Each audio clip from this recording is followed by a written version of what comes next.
I'm the founder and the director of Videstra, which is a company based here in Madison, Wisconsin. And as a company, we have a lot of experience with the broadcast infrastructure and micro-local cameras. Now, you probably know those as webcams or traffic cams or sky cams, something like that. We call them micro-local cameras. And we created our first application and had it on the market around early 2016. And we've enjoyed pretty steady growth since then. With me is Steve Smedberg, who is our Director of Business Development and also handles all sales for Videstra. So Steve?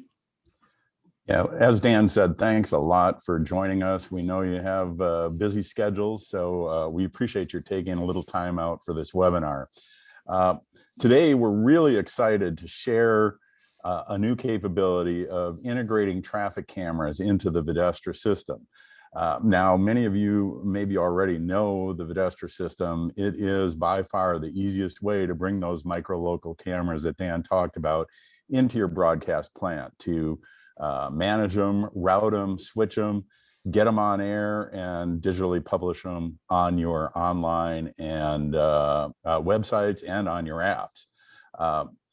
But we're going to focus today on the DOT cameras because this exciting new capability can bring hundreds, if not thousands, of sources into your plant the same way, that same easy Videstra way. And by the way, one of the great things about the Videstra system is you own all the content.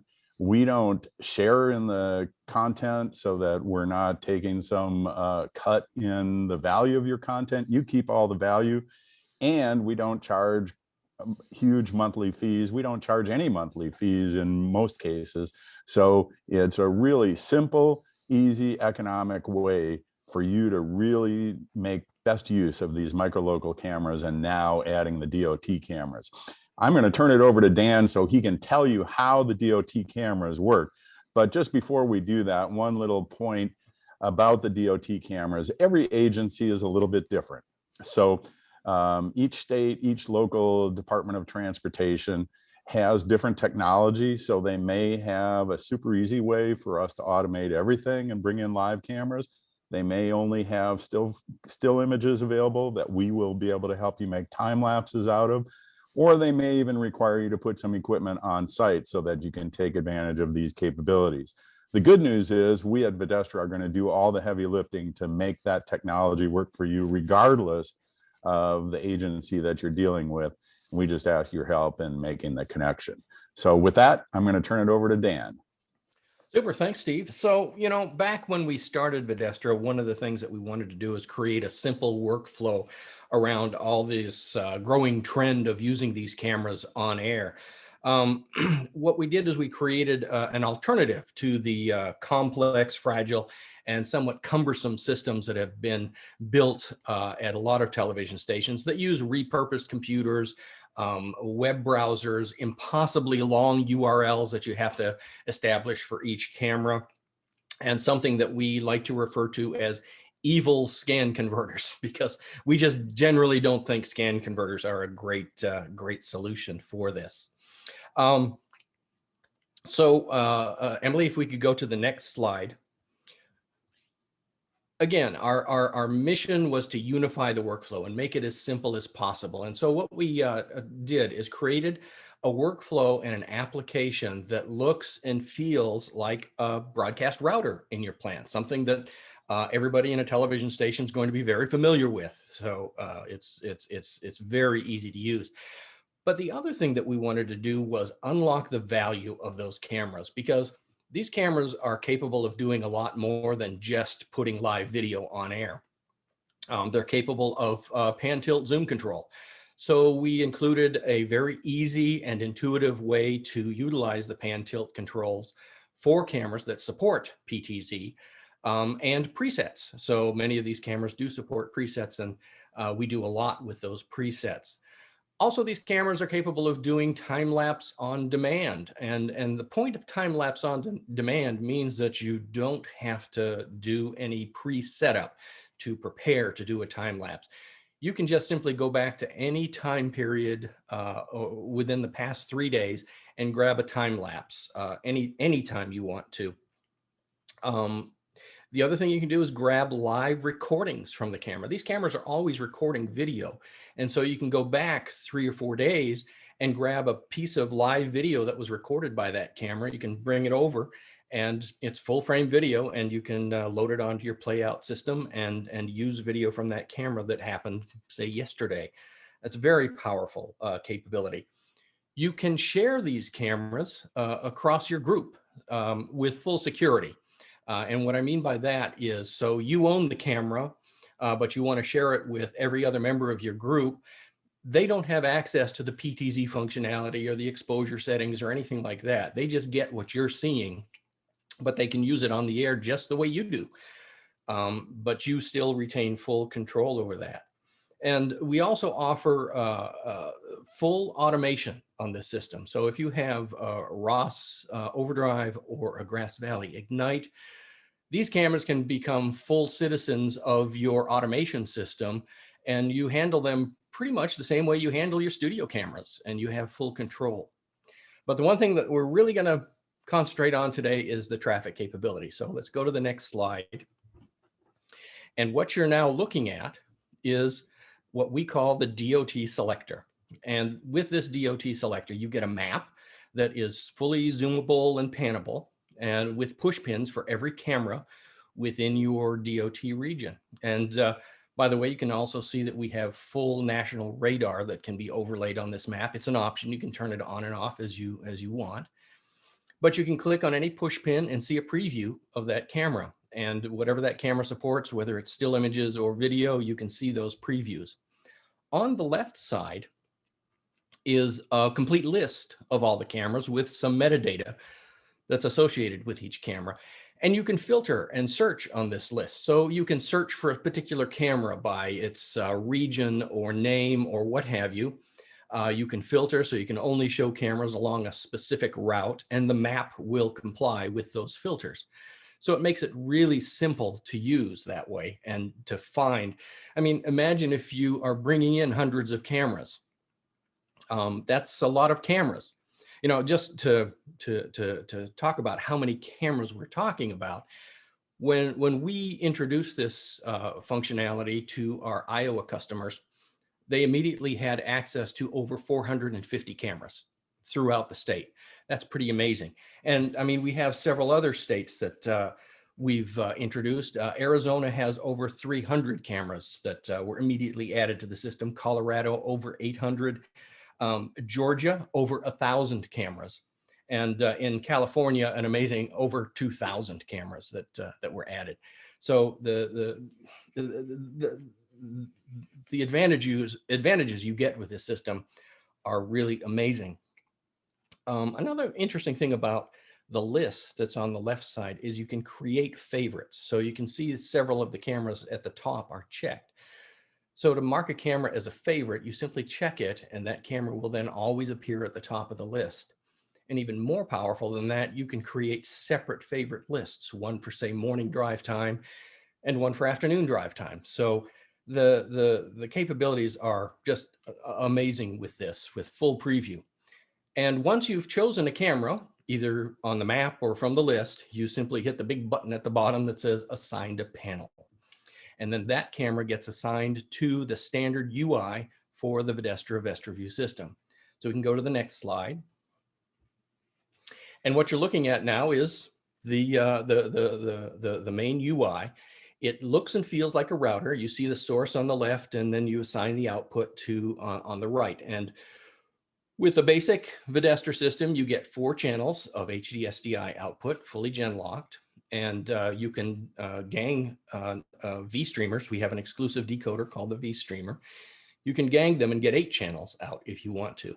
Now on this UI, you see the third camera down says Rib Mountain, and it's not currently assigned to anything. And you see a blank channel on the Marshall monitors on the left. That's channel 1.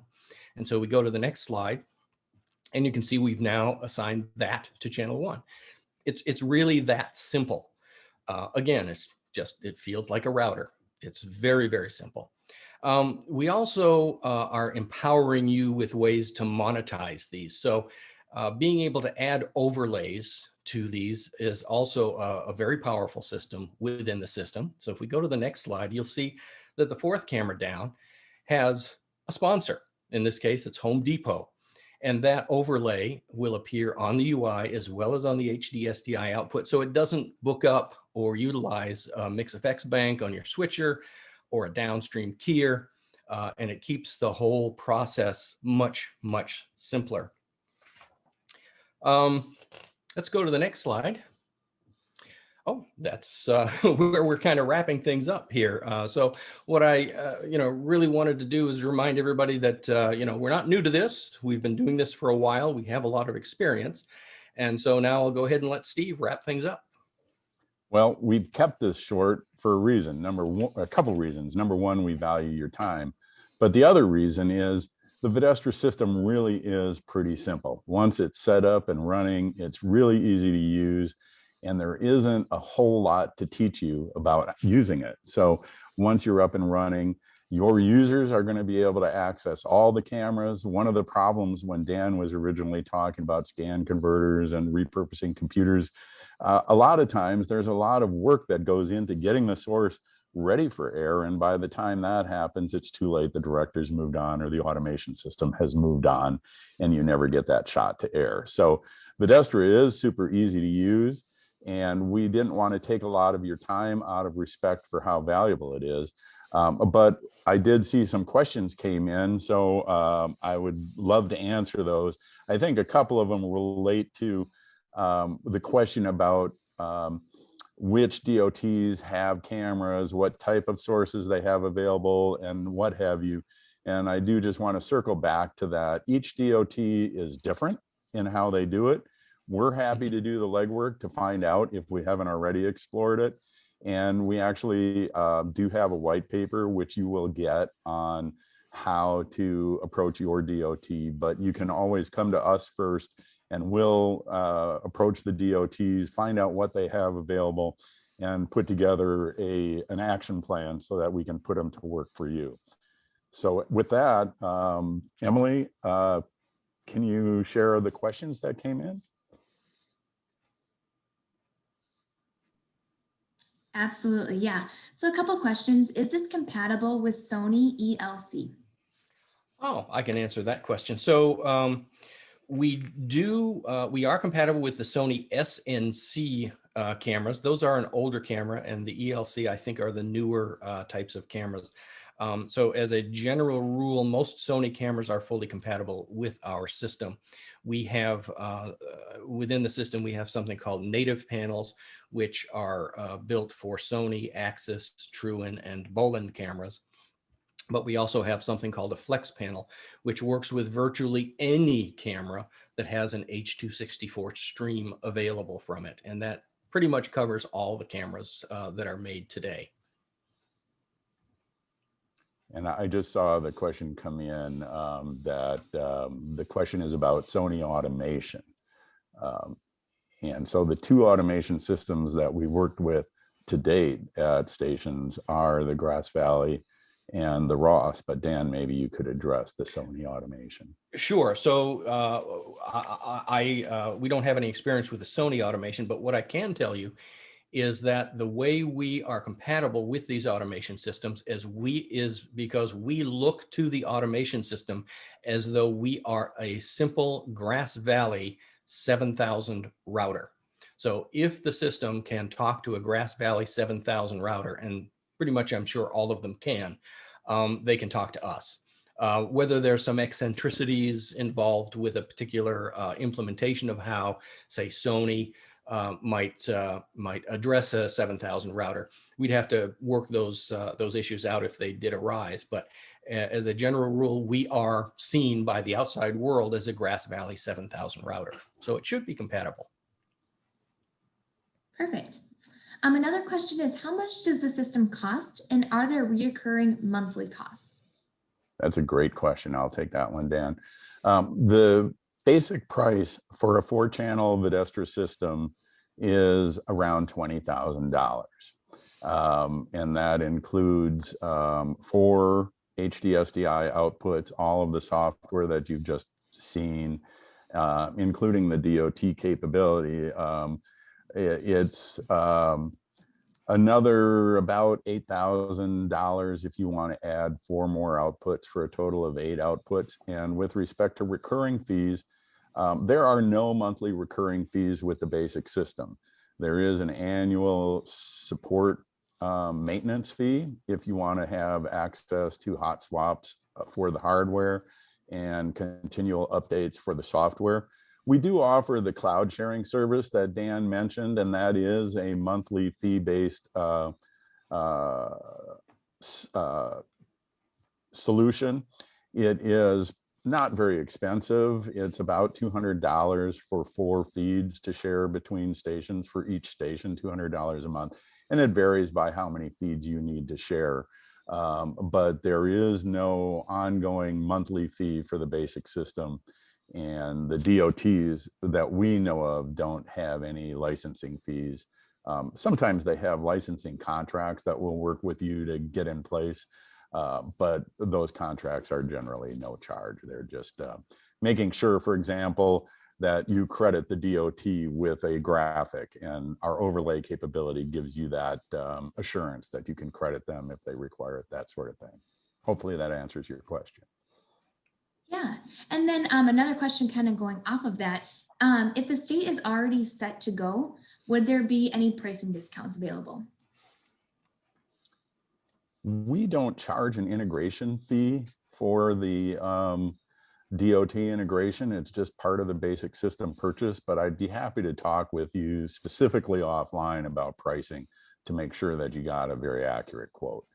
But there shouldn't be any additional fee if we have to do a lot of work. We really designed the system to make it plug and play, and it's really pretty affordable, I think. Perfect. And just going off of Steve, both Dan and Steve's contact information is on the screen, so feel free to jot that down if you want to reach out to them after the webinar. Oh, go ahead, Dan. I see one more question here. Is it server-based OS, PC, Mac? I can tell you that the vStreamer, which is the decoder, runs on Linux, Linux server, and that there is a server component that runs on Windows 10 LTSC. So it is an IoT version of Windows 10 that only gets security and stability updates. It does not get all the new weird stuff that Windows 10 has. It's a very basic operating system that is based on Windows 10. Perfect, thank you. Another question that came in, if we wanted to add traffic cameras to our weather graphics Mac system, how do we do this? Can we use a router with the graphics system? Well, basically what happens when you are using the application, you are assigning any of the available cameras, including traffic cameras, to the vStreamer's HDSDI outputs. One of the vStreamer's 4 or 8 channels of output that are HDSDI, and those can feed a video input into Macs, and Macs can take up to 4 inputs at any given point in time. So you can put the traffic cameras or any of your micro-local cameras into the video input on your Mac's system. In addition, you can create these time lapses, and they will automatically then, or when you create a time lapse, you can then push it to the Mac system for direct play out. In fact, you can push it directly to a specific hit in your Mac system for play out. So I'm not sure if that answers the question directly, but you know, the capability of routing any of these cameras into Macs is integral to the system. That's actually, I just want to follow up on that question because it does bring up something that I think a lot of stations end up doing with our system. And that is those 4 outputs or 8 outputs from the vStreamers can be divvied up between users. So for example, you can give the weather department X number of those outputs specifically for that use, bringing them into Macs or what have you, putting them into the monitors on the set. You can give others to the production control. So we have the capability of really integrating the system in a flexible way that meets the workflow for your station. The clients themselves run on a Windows platform, and you can have multiple clients in your facility. And as Steve pointed out, each client can be configured to have access to all or a subset of the available outputs. Perfect. Another question, can the system pull in DOT cameras from distant markets?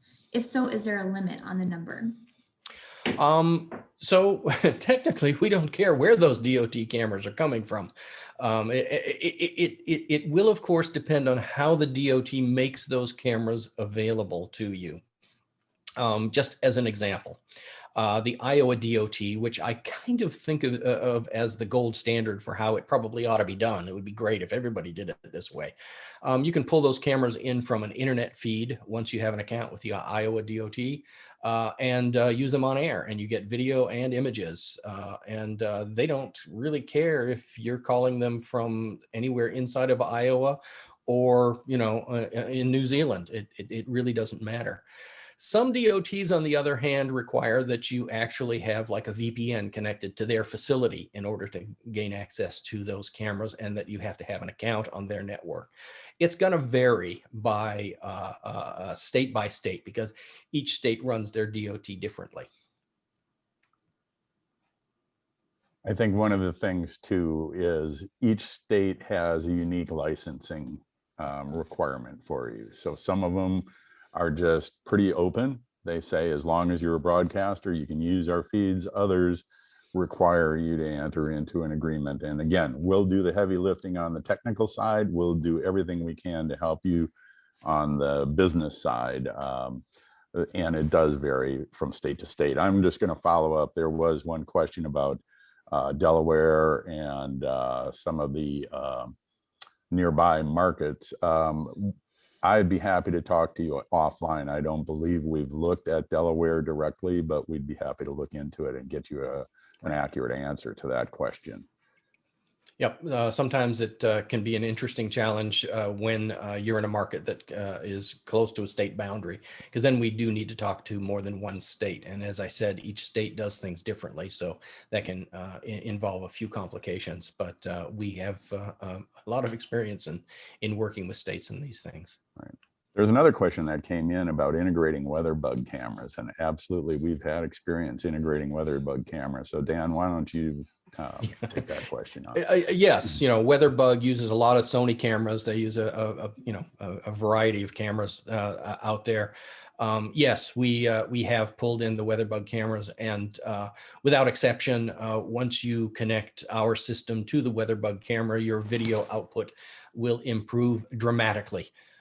One of our customers based here in Madison, Wisconsin, saw that very thing happen, where they were getting maybe a maximum of 2 to 5 frames per second. They immediately went to a full 30-frame video feed from their WeatherBug cameras, and they were quite happy with that switch. Perfect.